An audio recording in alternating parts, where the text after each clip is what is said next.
am writing this under an appreciable mental strain, since by tonight I shall be no more.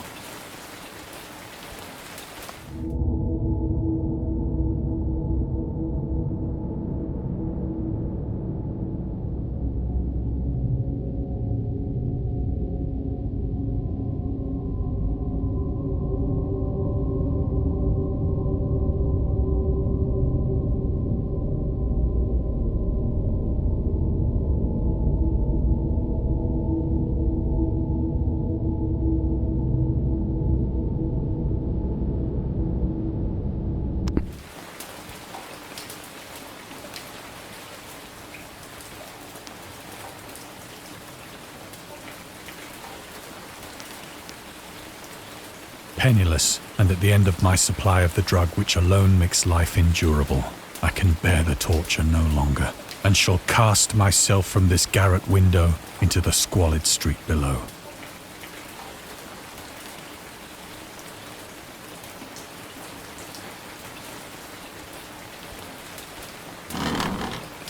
Do not think from my slavery to morphine that I am a weakling or a degenerate.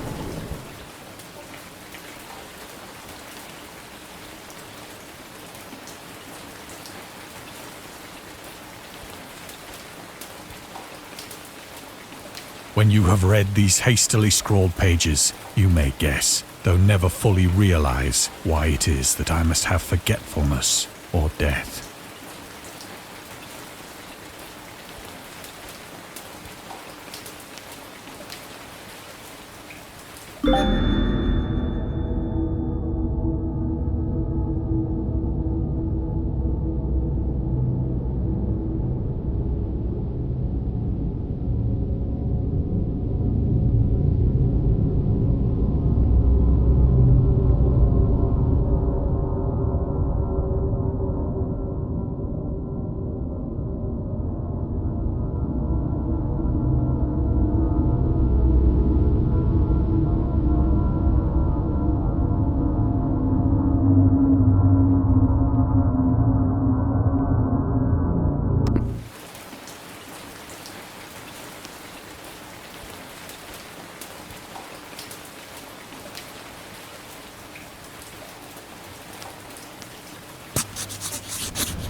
It was in one of the most open and least frequented parts of the broad Pacific that the packet of which I was supercargo fell a victim to the German sea raider.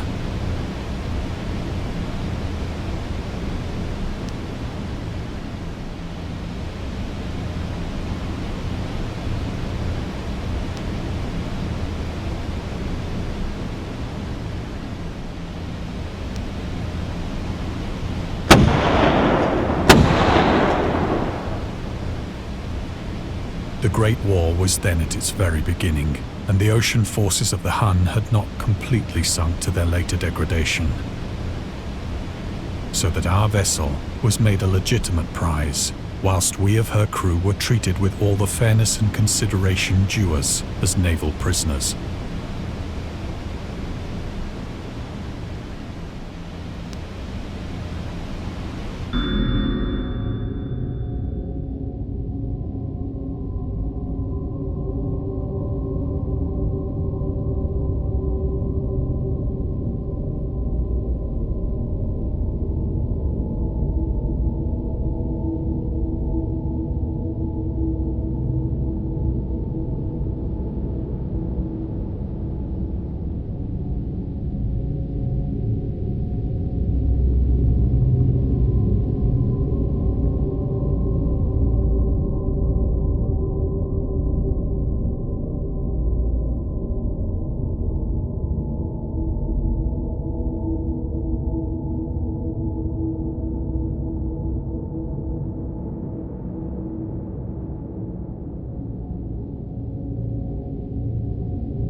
So liberal, indeed, was the discipline of our captors that 5 days after we were taken, I managed to escape alone in a small boat with water and provisions for a good length of time.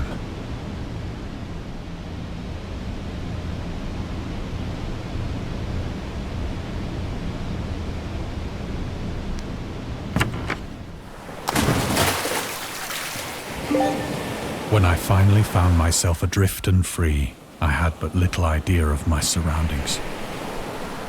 Never a competent navigator, I could only guess vaguely by the sun and stars that I was somewhat south of the equator.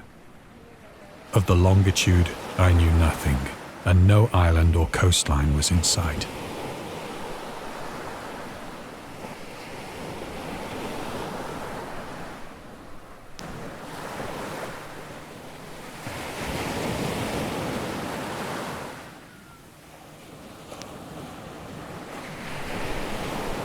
The weather kept fair, and for uncounted days I drifted aimlessly beneath the scorching sun, waiting either for some passing ship or to be cast on the shores of some habitable land.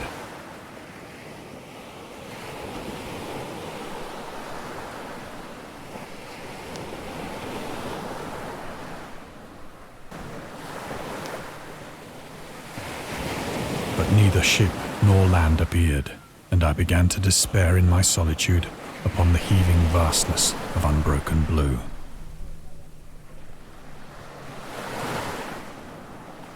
The change happened whilst I slept. Its details I shall never know, for my slumber, though troubled and dream-infested, was continuous.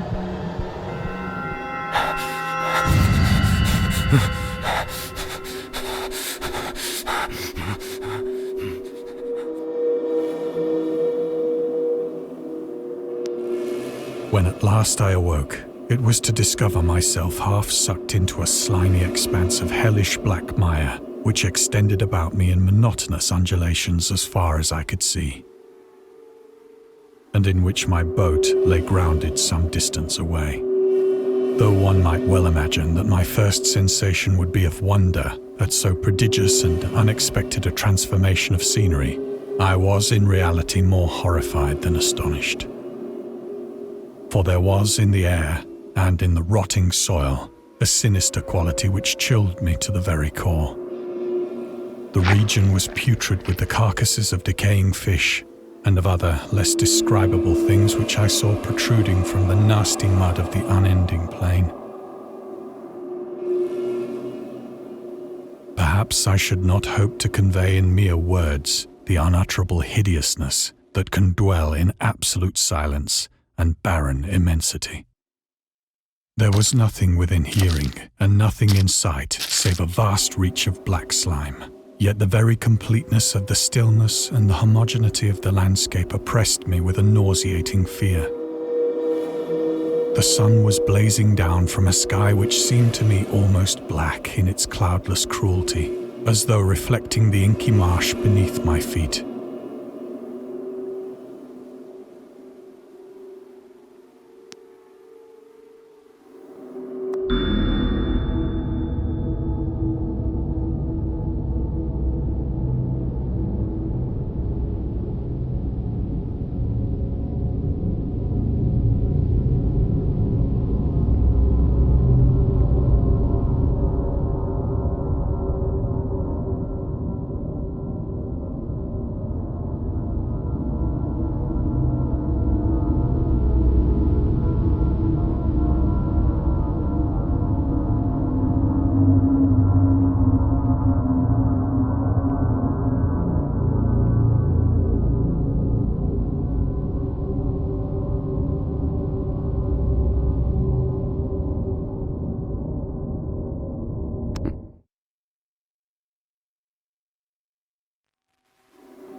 As I crawled into the stranded boat, I realized that only one theory could explain my position. Through some unprecedented volcanic upheaval, a portion of the ocean floor must have been thrown to the surface, exposing regions for which innumerable millions of years had lain hidden under unfathomable watery depths. So great was the extent of the new land which had risen beneath me that I could not detect the faintest noise of the surging ocean, straining my ears as I might. Nor were there any seafowl to prey upon the dead things.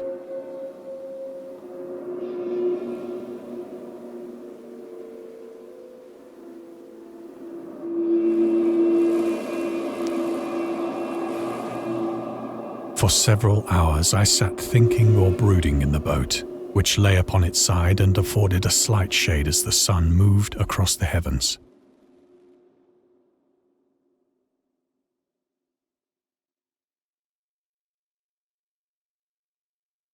As the day progressed, the ground lost some of its stickiness and seemed likely to dry sufficiently for traveling purposes in a short time.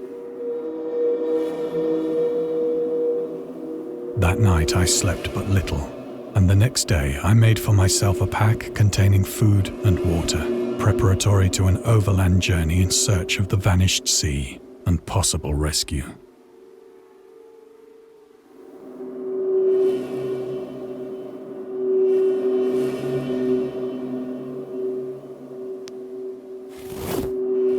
On the third morning, I found the soil dry enough to walk upon with ease. The odor of the fish was maddening, but I was too much concerned with graver things to mind so slight an evil, and set out boldly for an unknown goal.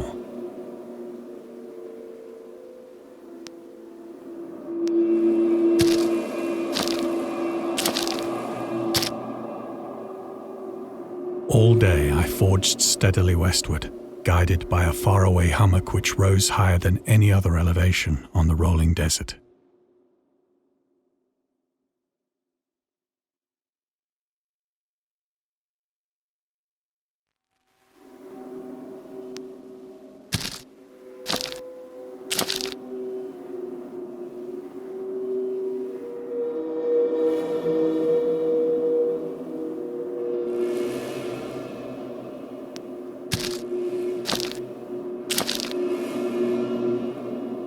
That night, I encamped, and on the following day still travelled toward the hummock, though that object seemed scarcely nearer than when I had first espied it.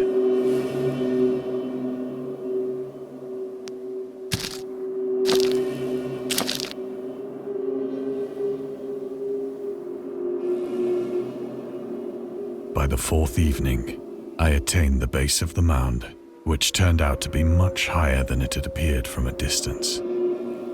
An intervening valley setting it out in sharper relief from the general surface. Too weary to ascend, I slept in the shadow of the hill. I know not why my dreams were so wild that night, but ere the waning and fantastically gibbous moon had risen far above the eastern plain, I was awake in a cold perspiration, determined to sleep no more. Such visions as I had experienced were too much for me to endure again. And in the glow of the moon I saw how unwise I had been to travel by day. Without the glare of the parching sun, my journey would have cost me less energy.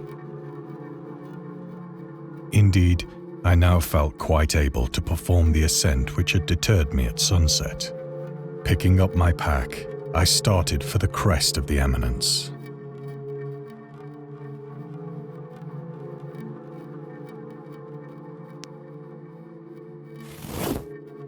I have said that the unbroken monotony of the rolling plain was a source of vague horror to me. But I think my horror was greater when I gained the summit of the mound and looked down the other side into an immeasurable pit or canyon, whose black recesses the moon had not yet soared high enough to illumine. I felt myself on the edge of the world, peering over the rim into a fathomless chaos of eternal night. Through my terror ran curious reminiscences of Paradise Lost, and of Satan's hideous climb through the unfashioned realms of darkness. As the moon climbed higher in the sky, I began to see that the slopes of the valley were not quite so perpendicular as I had imagined. Ledges and outcroppings of rock afforded fairly easy footholds for a descent, whilst after a drop of only a few hundred feet, the declivity became very gradual.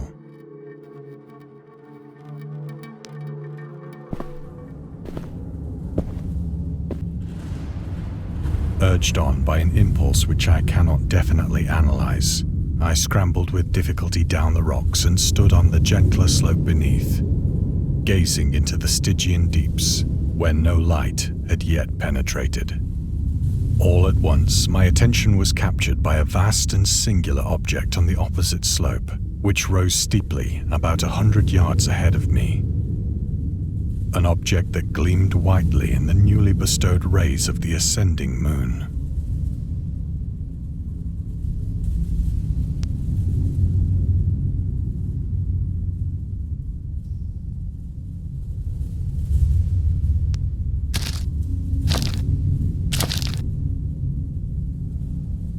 That it was merely a gigantic piece of stone, I soon assured myself.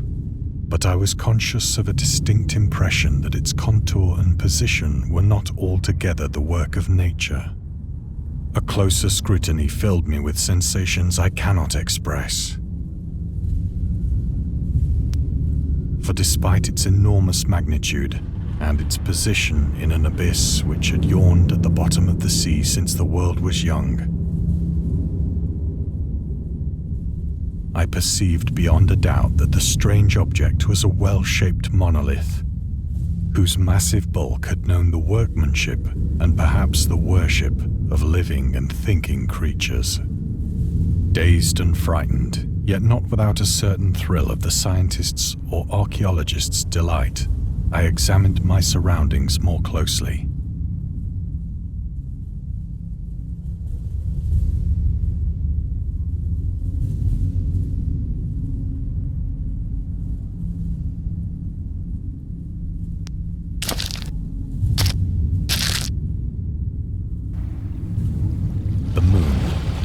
The zenith shone weirdly and vividly above the towering steeps that hemmed in the chasm, and revealed the fact that a far-flung body of water flowed at the bottom, winding out of sight in both directions and almost lapping my feet as I stood on the slope. Across the chasm, the wavelets washed the base of the cyclopean monolith, on whose surface I could now trace both inscriptions and crude sculptures.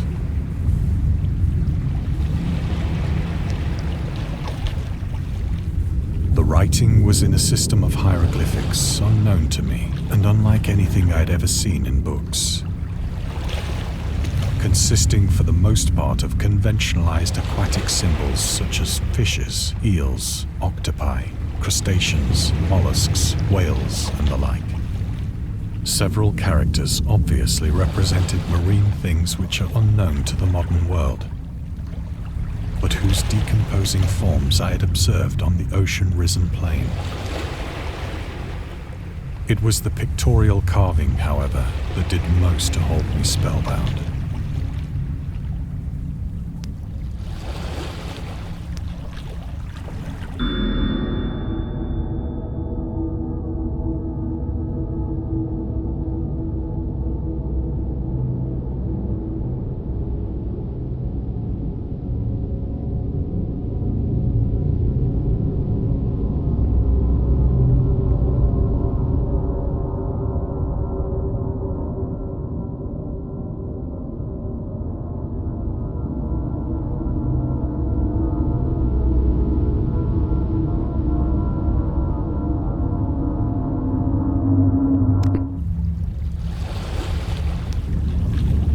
Plainly visible across the intervening water on account of their enormous size were an array of bas-reliefs whose subjects would have excited the envy of a Doré. I think that these things were supposed to depict men, at least a certain sort of men, though the creatures were shown disporting like fishes in the waters of some marine grotto. or paying homage at some monolithic shrine which appeared to be under the waves as well. Of their faces and forms I dare not speak in detail, for the mere remembrance makes me grow faint. Grotesque beyond the imagination of a Poe or a Bulwer. They were damnably human in general outline, despite webbed hands and feet, shockingly wide and flabby lips, glassy, bulging eyes, and other features less pleasant to recall. Curiously enough, they seem to have been chiseled badly out of proportion with their scenic background. For one of the creatures was shown in the act of killing a whale, represented as but little larger than himself.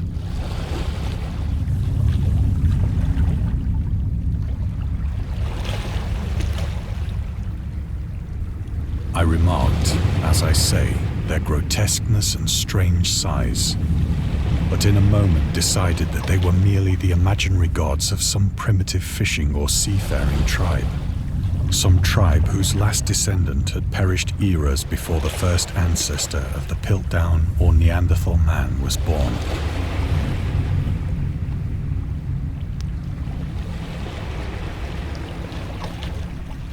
Awestruck at this unexpected glimpse into a past beyond the conception of the most daring anthropologist, I stood musing whilst the moon cast queer reflections on the silent channel before me. Then, suddenly, I saw it. With only a slight churning to mark its rise to the surface, the thing slid into view above the dark waters. Polyphemus-like and loathsome, it darted like a stupendous monster of nightmares to the monolith, about which it flung its gigantic scaly arms, the while it bowed its hideous head and gave vent to certain measured sounds.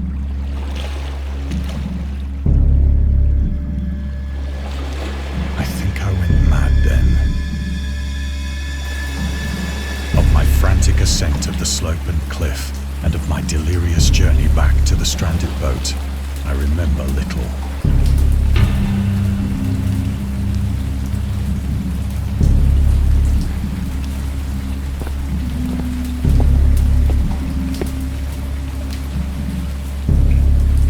I sang a great deal and laughed oddly when I was unable to sing.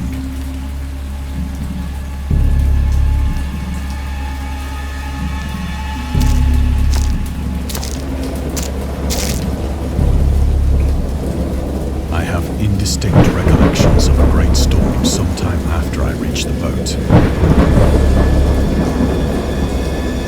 At any rate, I know that I heard pearls of thunder and other tones which nature utters only in her wildest moods.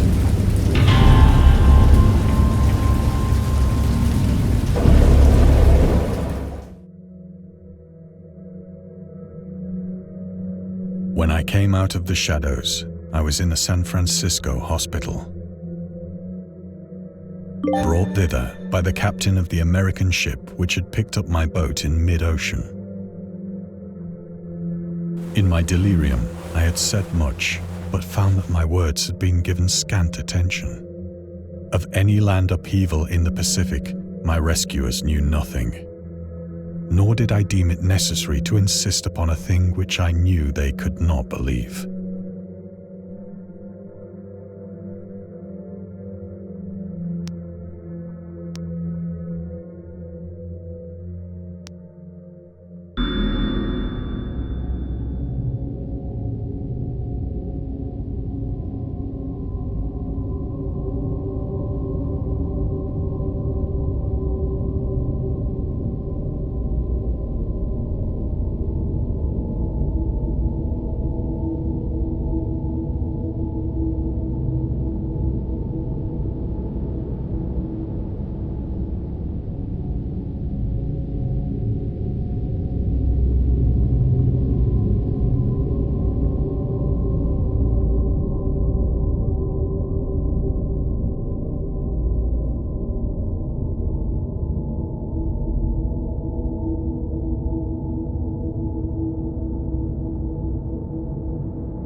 Once I sought out a celebrated ethnologist and amused him with peculiar questions regarding the ancient Philistine legend of Dagon, the fish god.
But soon perceiving that he was hopelessly conventional, I did not press my inquiries.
It is at night, especially when the moon is gibbous and waning, that I see the thing. I tried morphine, but the drug has given only transient surcease and has drawn me into its clutches as a hopeless slave.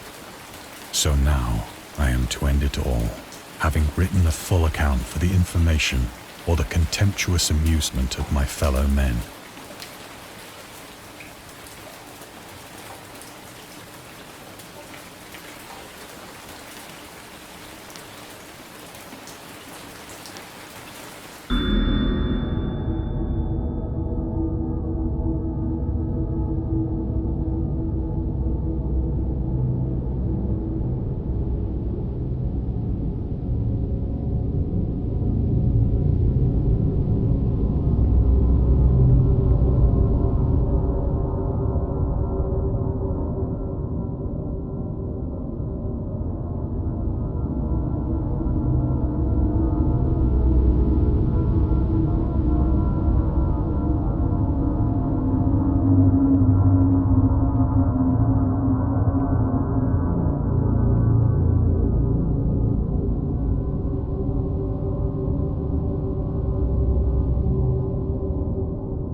Often, I ask myself if it could not all have been a pure phantasm, a mere freak of fever as I lay sun-stricken and raving in the open boat after my escape from the German man-of-war.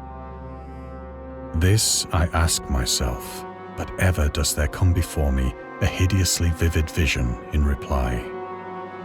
I cannot think of the deep sea without shuddering at the nameless things that may at this very moment be crawling and floundering on its slimy bed, worshipping their ancient stone idols and carving their own detestable likenesses on submarine obelisks of water-soaked granite.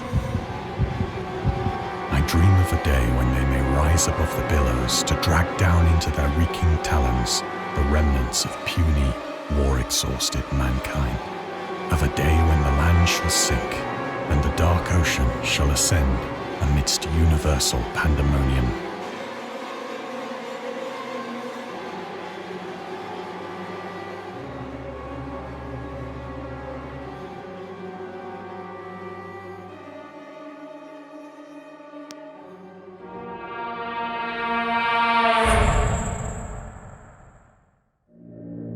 The end is near.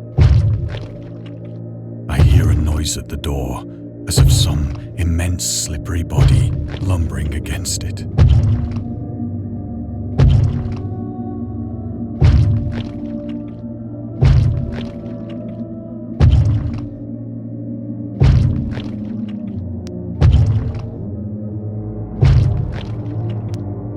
It shall not find me.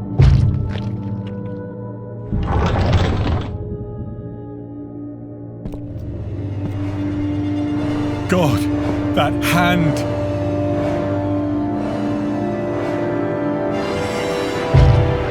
The window! The window!